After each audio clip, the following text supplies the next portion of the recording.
Hi, I'm Jessica Kawhi with Thunder K Farrier Services and Thunder K Enterprises. Had a question regarding the shape or the makeup of a horse's foot, and really the question was a flat-footed horse, what to look for, what to see, how I shoe it, and maybe some of the possibilities of why the horse's foot is like that.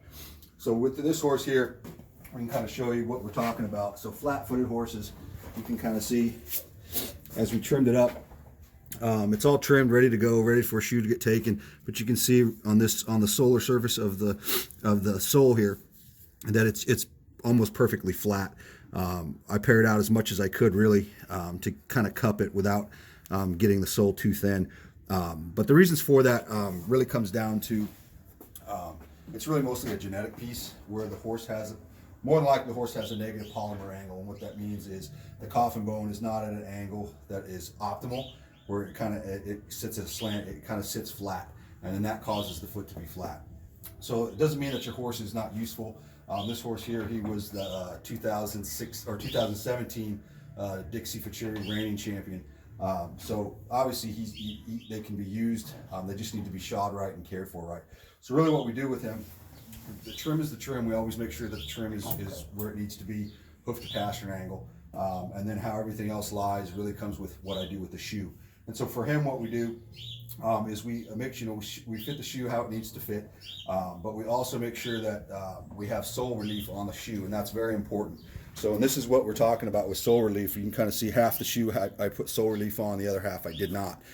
So I like to accentuate, because he's flat-footed, I want to make sure that I give a little bit more sole relief than really what's there. This is a pre-made shoe or keg shoe, and it came with or stamped out. It provides a little bit of sole relief in it, but I want more.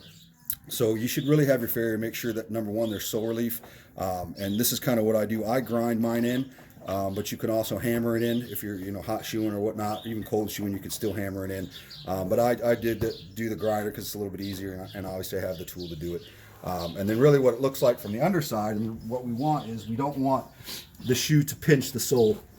So on this side, the side that's not ground, you can kind of see how it lies flat with the sole, and that's not what we want, because as he moves and as he performs, that's going to come into contact, create sole pressure, and that's going to give him some pain.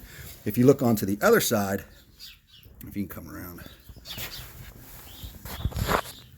you can kind of see that there's a gap, and you probably based off the shadows, but you can see that there's a gap underneath the shoe and the sole, and that's obviously my sole relief. So I know, and I'm ensuring that when this horse lands, that the sole's not going to come into contact with the shoe and pinch him and create soreness.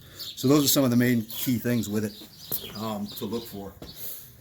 But that's it.